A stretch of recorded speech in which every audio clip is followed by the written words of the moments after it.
할렐루야. 네. 자, 오늘 이렇게 우리 주님께 나오신 저와 여러분들을 환영하며 축복합니다. 자, 오늘 이 시간을 통해서 우리 예수님께서 달리신 그 우리 십자가, 그 은혜를 기억하시고 우리 주님 앞에 더욱더 감사함으로 나아가시는 우리 하나님의 영광을 위해 살아가시는 저와 여러분 되시길 간절히 바랍니다. 자, 시골에 그 어떤 부모님에게 서울에 가서 사는 두 아들이 있었어요. 그런데 큰 아들은 큰 사업을 해서 굉장히 성공한 사람이었습니다. 근데 문제는 뭐냐? 너무 바빴어요. 그래서 이제 회사 일 때문에 좀처럼 시간을 낼 수 없었기 때문에 이제 명절이 되어도 좀처럼 고향에 내려갈 수가 없었습니다. 그래서 큰 아들은 늘 많은 용돈과 또 좋은 선물을 마련해서 이제 명절이 되면 늘 부모님께 붙여드리고, 또 본인은 너무 바쁘니까 이제 부모님을 찾아뵙지를 못했어요. 자, 그런데 둘째 아들은요, 그 좀 다릅니다. 이 아들은 작은 회사의 사원인데 가난했어요. 역력하지가 않았습니다. 그래서 어렵게 휴가를 내서 이제 부모님을 찾아뵈러 고향에 찾아왔지만, 물론 준비를 하죠. 이제 큰 아들처럼 자기 형보다는 이렇게 많은 선물을 드리지 못하고 많은 용돈을 드리지 못하지만, 그래도 자신이 좀 이렇게 많이 모아서 그것을 좀 적은 양이지만 그것을 부모님께 드렸고, 그리고 좀 그래도 자주 찾아뵙고 또 집에 가서 자주 전화도 드리는 그런 살가운 아들이었습니다. 자, 만약 저와 여러분들 생각에 만약 나에게 그런 아들이 있다, 두 아들이 있다고 가정했을 때, 자, 그렇다면 내 아들이 만약 이런 모습이라면, 내가 그 부모님 입장이라면 어느 아들이 내게 더 효도를 하고 있다라고 생각을 하십니까? 물론 두 아들 다 귀한 아들이죠. 눈에 아파도 눈에 넣어도 아프지 않을 너무 귀한 아들인데, 만약 이렇게 상반된 모습의 두 아들이 있다고 했을 때 어느 아들이 내게 더 잘하고 있구나, 내게 효도하고 있구나라고 생각이 드시겠습니까? 당연히 부모님 마음에 더 마음이 가고 더 효도하는 아들은 둘째 아들일 것입니다. 자주 찾아뵙고 비록 많은 돈을 드리지 못하지만 전화도 늘 해드리고 관심을 가져주는 그 아들에게 더 애정이 가고 사랑스러울 수밖에 없을 것입니다. 자, 이것은요, 사실 우리를 바라보시는 우리 아버지 하나님의 마음도 같다는 사실을 기억하시길 바랍니다. 자, 우리 부모님을 자주 찾아뵙는 것이 진짜 효도인 것처럼, 우리가 우리 하나님의 마음에 정말로 들기를 원한다면, 우리 하나님이 나를 기뻐하시기를 바라신다면, 우리도 우리 주님께, 우리 하나님께 자주 나와야 되는 겁니다. 자주 나와서 하나님 앞에 예배 드리고 기도 드리면서 정말 우리 주님의 은혜를 사모하며 우리 주님께 나오기를 기뻐하는 것, 즐거워하는 것, 바로 그 모습이야말로 우리 하나님의 마음을 기쁘시게 드리는 것이고, 정말로 우리 하나님의 마음에 흡족한 성도의 바른 모습인 것입니다. 따라서 늘 우리 하나님께 나오는 데 열심을 내시길 바랍니다. 너무 거리가 멀어서 교회를 나오지 못하시는 분들은 여러분들의 골방에서, 아니면 직장이라면 화장실에서 머리를 대고라도, 우리 달문쌤이 그런 말씀 많이 하시잖아요. 그것처럼 늘 하나님 앞에 나아가기를 정말 힘쓰고 애쓰며 늘 하나님을 사모하며 나아가시는 저와 여러분 되시길 바랍니다. 그리고 그를 통해서 우리 주님이 주시는 그 놀라운 은혜 안에서 늘 승리하며 살아가시는 저와 여러분 되시기를 간절히 바랍니다. 자, 특별히 오늘 보신 말씀은요, 우리 예수님께서 십자가에 달리시기 위해서 붙잡히시기 직전에 겟세마네라고 하는 동산에서, 그 작은 동산에서 있었던 사건입니다. 이 겟세마네 동산이라는 것은요, 그 기드론 골짜기 건너편에 있는 그 동산을 이야기하는데, 그 예루살렘을 보면 벽이 있거든요. 성벽이 있는데 그 예루살렘 동쪽 벽으로부터 약 1.2km가 떨어졌다고 해요. 그러니까 매우 가까운 거리입니다. 지금 우리 성인 도보로 한 20분도 안 걸릴 정도로 매우 가까운 곳인데, 자, 그런데 그곳은 왜 의미가 있냐면, 우리 예수님께서 십자가에 달리실 이 골고다 언덕이 바로 그 근처에 있었습니다. 매우 가까운 곳이었어요. 자, 근데 원래 본래 이 산의 이름은 감난산입니다. 그리고 이 산의 서쪽 중턱을 가리켜서 이제 겟세마네 동산이라고 이야기를 했는데, 다시 얘기해서 뭐냐면, 이 감난산에게는요, 여러 개의 봉우리가 있었어요. 근데 겟세마네 동산은요, 그 여러 개의 봉우리 중에 한 봉우리였던 것입니다. 근데 이 봉우리의 특징이 뭐냐면요, 전체적으로 이제 감람산이기 때문에 감람나무가 많아요. 근데 특별히 이 겟세마네 동산에는 특별히 감람나무가 굉장히 많았습니다.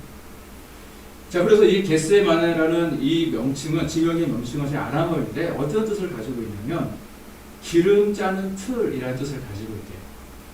그러다 보니까 그 예전부터 이곳에는 실제로 기름을 짜는 기구가 있어서 사람들은요 이곳에서 수확한 많은 감람나무 열매를 가지고 와서 그 틀에 넣어서 기름을 많이 짰던 곳이기도 합니다. 그리고 이제 기름을 많이 짜는 동산이다. 그래서 기름 짜는 틀이라는 이름을 이제 빗대어서 그 동산의 이름이 겟세마네 동산이 되었던 것입니다. 자, 그런데요. 그래서일까요? 저는 이걸 말씀드리고 싶은 겁니다. 그곳에서 감람나무 열매를 정말 그토록 짜내던 그런 곳이어서일지는 모르지만 이 겟세마네 동산에서 굵은 땀방울을 짜내셨고 우리 예수님은요 그곳에서 피를 짜내시며 기도하셨다는 사실입니다. 누가복음 22장 44절 말씀 보게 되어지니까 예수께서 힘쓰고 애써 더욱 간절히 기도하시니 땀이 땅에 떨어지는 핏방울 같이 되더라라고 말씀하고 있어요. 예수님께서 그때 겟세마네 동산에서 얼마나 간절히 기도하셨는지 우리는 느낄 수 있는 말씀입니다. 우리 예수님은요 땀이요 우리 몸에 흐르는 땀이요 변해서 피가 되도록 의학적 표현을 보게 되어지니까 이 모세혈관이 미세한 물세혈관이 정말 얼마나 간절히 기도했든지 모세혈관이 터져서 그 땀방울에 피가 섞일 정도로 그렇게 간절히 기도하셨다는 것입니다. 그래서 지금도 이 겟세마네 동산에는요 우리 주님께서 정말 땀방울을 정말 흘리시고 정말 그 땀방울이 핏방울이 되도록 정말 간절히 기도했던 것을 기념하기 위해서 그곳에는 땀 흘린 교회라는 곳이 세워져 있다고 해요. 그만큼 우리 주님의 기도는요 우리 주님을 믿고 구원받은 저와 여러분들 모든 그리스도인들에게 있어서 큰 감동을 주었습니다. 내 아버지여 만일 할만하시거든 이 잔을 내게서 지나가게 하옵소서. 그러나 나의 원대로 마옵시고 아버지의 원대로 하옵소서. 얼마나 그 고민이요 그 마음이 얼마나 고민되셨고 힘드셨으면 이렇게 세 번씩이나 동일한 기도를 하셨겠습니까? 우리는요 우리 예수님을 전능하신 하나님으로만 생각해서는 안 됩니다. 물론 하나님이세요. 하나님의 아들이십니다. 전능하신 분이세요. 근데 동시에 인간으로 육신의 몸을 갖고 이 땅에 오셨다는 사실입니다. 다시 말해서 우리 예수님은요 전능하신 하나님이시지만 동시에 아무런 죄도 허물도 없으신 온전한 사람이셨습니다. 우리와 같은 정말 우리와 같은 그런 몸을 가지고 이 땅에 오셨기 때문에 우리와 같은 그런 배고픔도 또 똑같은 목마름도 똑같은 고통도 느끼셨다는 것입니다. 이것은요 신학적으로 굉장히 중요한 의미를 가지고 있습니다. 과거 구약의 제사는요 흠이 없는 제물을 드리려고 노력을 했어요.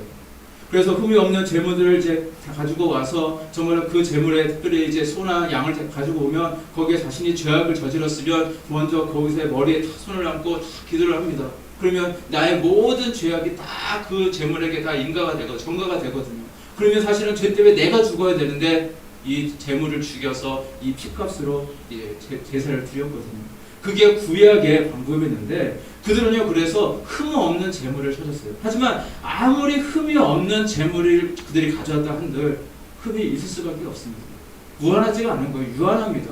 이 땅에 태어났고 병들고 늙고 죽게 되는 것이 이 땅에 유한한 모든 동물들의 모습이었고 제물의 모습이었습니다.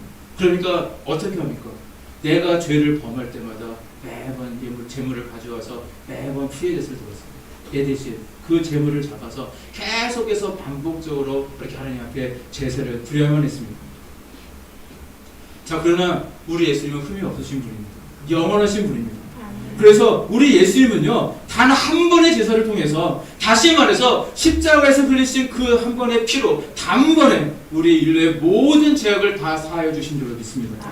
그래서 또다시 우리는 제사를 또 드릴 필요가 없게 되어진 거예요. 우리가 이 땅에서 정말로 우리 살아갈 때에 나의 정말로 죄악을 위해 우리 주님께서 십자가를 지셨다는 사실을 믿고 우리 위해서 십자가를 지신 우리 예수님을 믿음으로 구주로 고백하게 되어진다면 다 구원에 이르는 놀라운 역사가 있게 되어 믿으시기를 바랍니다. 이게 얼마나 감사한지 몰라요. 당시 십자가형을 좀 더 살펴보게 되어지면요, 이 십자가형은 그 흉악한 정치범들에게 행해졌던 가장 끔찍하고 고통스러운 형벌이었습니다. 이 형벌은 기원전 6세기부터 기원 후 이제 4세기까지 널리 이용되었던 형벌이라고 해요.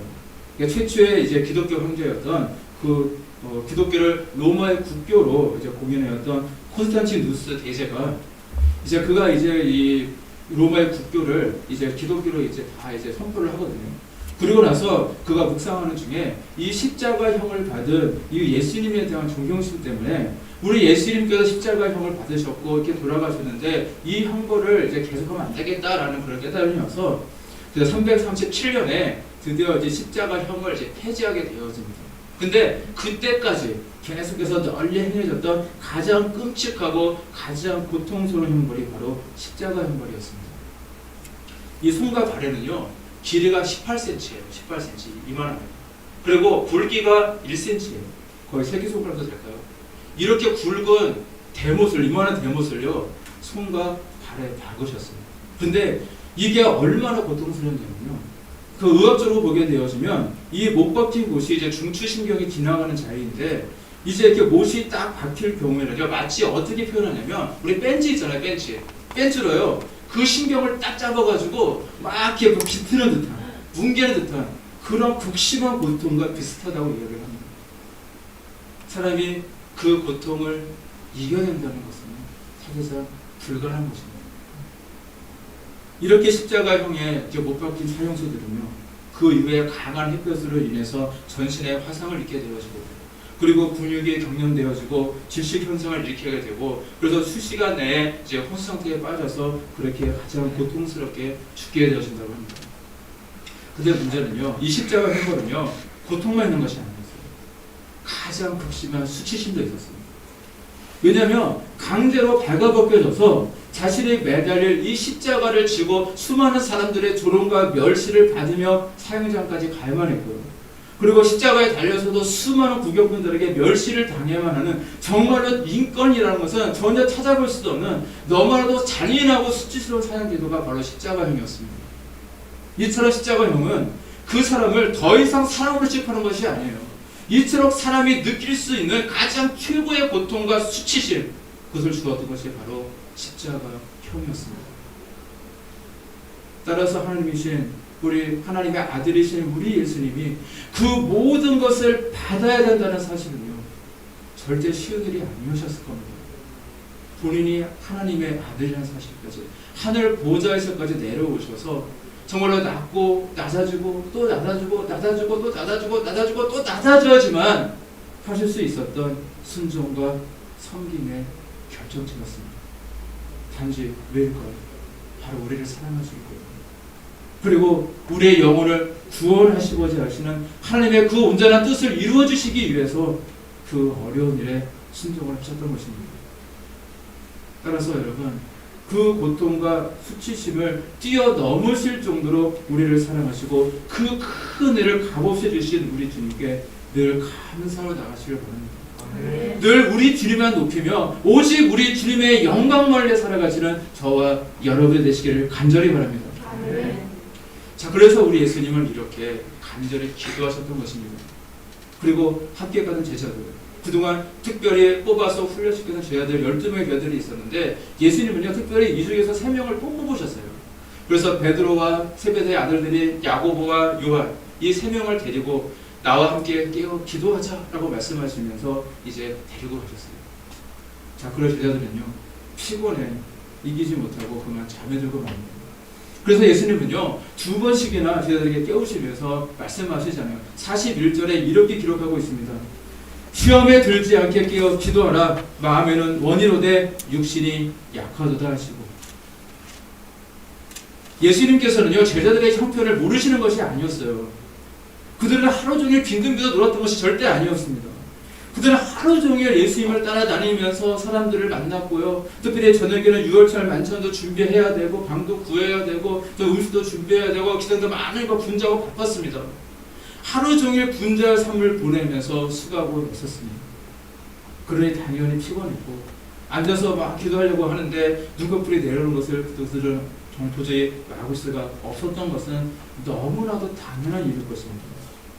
우리 주님은요 이러한 우리의 연약한 인생의 육신을 잘 아셨어요. 그러나 우리 주님은요 그래도 시험에 들지 않게 깨어 기도하라고 말씀하고 계십니다. 이 그래도가 중요해요. 그래도 힘들어도 피곤해도 어려워도 그래도 기도하라 우리 주님께서 말씀하시는 겁니다. 왜냐하면요 시험에 들면 어떻게 되는지 아세요? 하나님의 뜻을 온전히 이룰 수가 없기 때문에 그렇습니다. 예수님께서는요, 겟세마네 동산에서 땀이 핏방울 될 정도로 정말 간절히 기도하셨던 것은 하나님의 뜻을 이루시기 위함이었습니다. 인간과 동일한 육체를 가지고 계신 우리 예수님은요, 십자가의 이 고통과 수치심을요 당하고 싶지 않으셨어요. 그래서 인간적인 반응, 십자가를 하는 이 잔이 그냥 지나가는 것을 원하셨어요.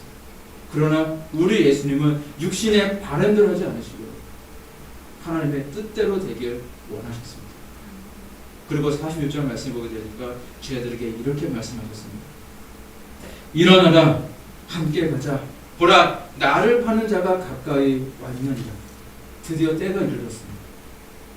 하나님의 뜻을 이룰 때가 되었던 것입니다.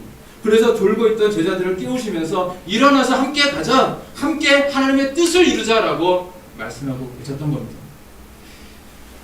여러분, 저와 여러분들 모두가요, 우리 모두는 아마 하나님 앞에 나올 때 많은 기도 제목을 가지고 있으실 겁니다. 그런데 빨리 응답받기를 원하신다면 우리 예수님의 말씀, 오늘 하신 이 예수님의 말씀에서 그 해답을 찾으셔야 합니다.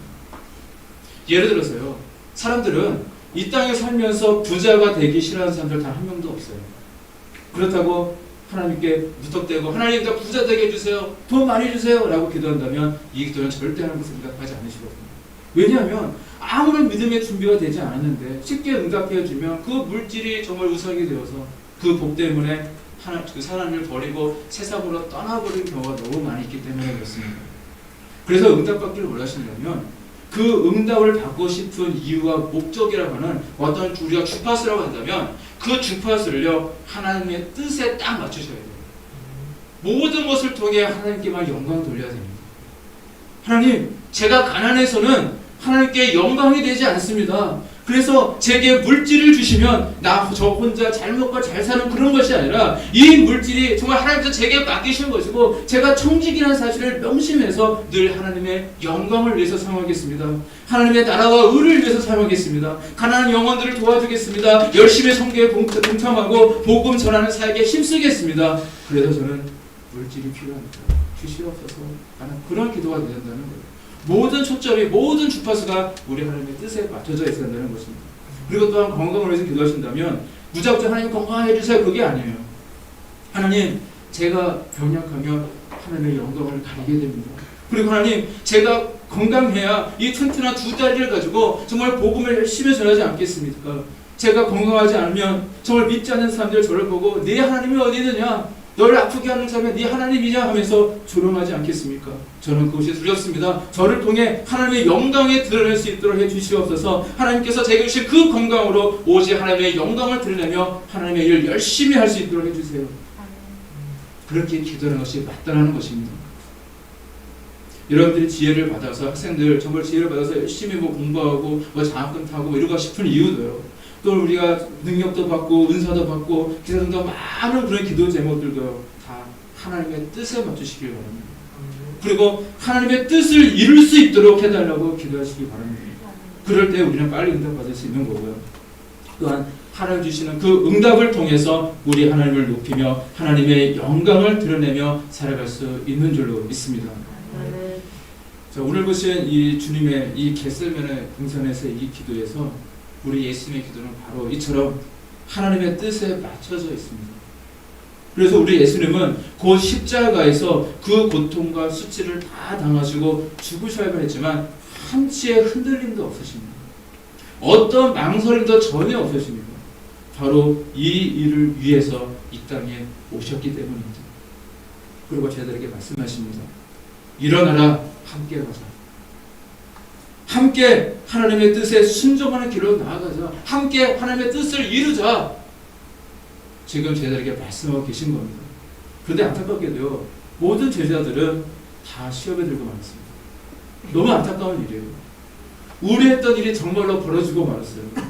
우리 예수님께서 시험에 들지 않게 깨어 기도하라라고 말씀하셨지만 그들은 피곤하다는 이유 때문에 기도하지 못했기 때문에 예수님을 팔았던 이 가룟 유다가 이제 칼과 뭉치를 든 이 무리들과 함께 와서 예수님을 붙잡으려고 할 때 그들은 곧바로 다 시험에 들었고 예수님을 버리고 뿔뿔이 도망치고 말았습니다. 정말로 너무나도 우려했던 일들이 안타깝게도 현실이 되어버리고 말았던 것입니다. 근데 우리 여기서 좀 이 말씀을 좀 더 깊이 생각해 보세요. 우리 예수님께서 제자들에게 하셨던 이 말씀인 일어나라 함께 가자라는 이 말씀은 우리 구약 성경을 보게 되어지면 아가서에 기록이 되어 있습니다. 아가서 2장 10절에 이렇게 기록이 되어 있어요.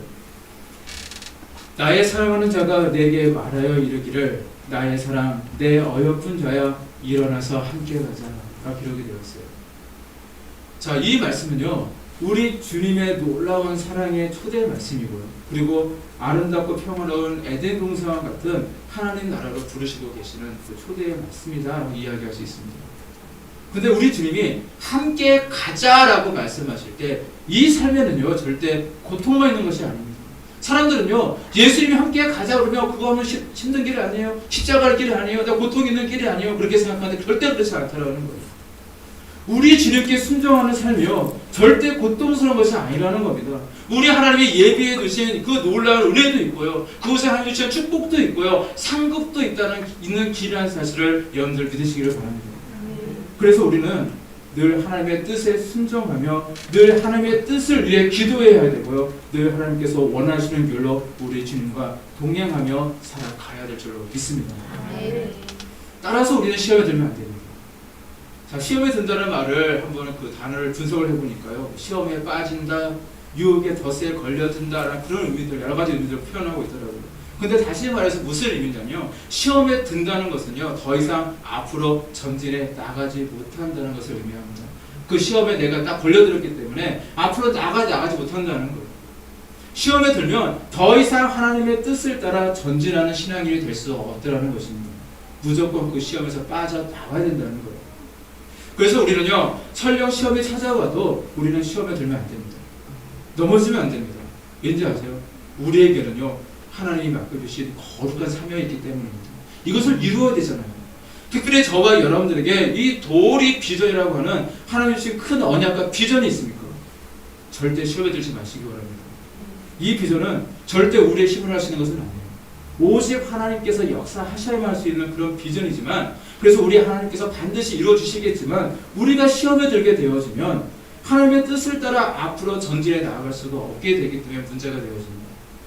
이제 도리비전이 성취되는 역사를 통해서 이제 우리는요 이 땅에 잃어버린 수많은 영혼들을 살려내야 합니다. 지금 한국 기독교 얼마나 땅바닥으로 떨어져 있습니까? 명예가 얼마나 바닥으로 곤두박질했습니까?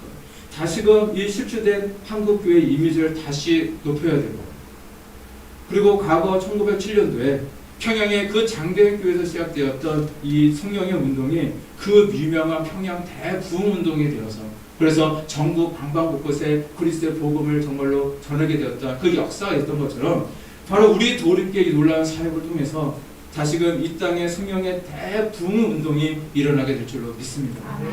그래서 이 모든 것이 하나님의 언약이고 비전이기 때문에 우리는요 하나님의 말씀하신 그대로 반드시 이루게 될 줄로 믿고 더 기도로 나아가는 우리의 모습이 되어야 될 줄로 믿습니다. 따라서 기도하시기 바랍니다. 우리 주님처럼 간절히 하나님의 뜻이 이루어지게 해달라고 기도하시기 바랍니다. 그래 우리는 이 사역을 온전히 이루어갈 수가 있는 것입니다. 자, 그러나 만약 우리가 깨어 기도하지 못하게 된다면 우리는 시험에 들 수밖에 없겠죠.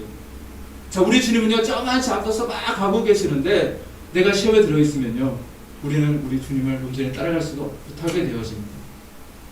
대표적인 사람이 바로 누구였냐? 바로 베드로였어요. 다른 제자들은 말할 것도 없고요, 예수님의 수제자였던 이 베드로에 대한 일화가 대표적으로 성경에 기록이 되어 있습니다.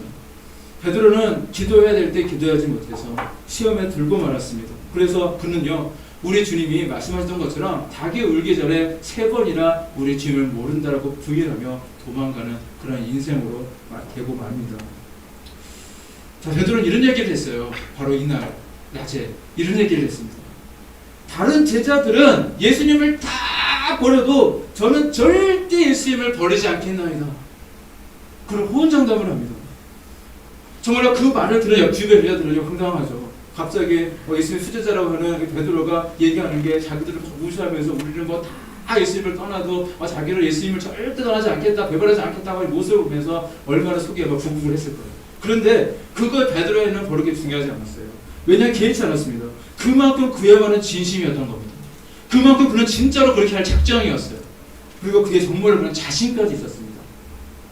근데 그럼에도 불구하고 막상 때가 닥치니까 다른 자들과 함께 그만 도망가고 말잖아요. 물론 베드로는 예수님을 쫓아가긴 해요. 하지만 그의 결론의 모습은 예수님을 외면하고 예수님을 모른다고 부인하고 도망가는 인생이 됐다가 정말 예수님이 자기가 했던 말씀이 기억나서 구석에서 멍멍멍거리면서 슬피 울고 말았던 것이 바로 베드로의 모습이었습니다. 왜 그렇습니까? 깨어 기도해야 될 때 깨어 있지 못했기 때문에 그랬어요. 피곤해 지쳐서 깊은 잠에 빠져 있었기 때문에 그는 결국 승리하지 못했던 것입니다. 이것은 저와 여러분도 마찬가지입니다. 우리도 깨어있지 못하면, 그리고 깨어 기도하지 못한다면 우리도요 베드로처럼 주님을 모른다고 부인하는 자리에 설 수도 있다는 사실입니다.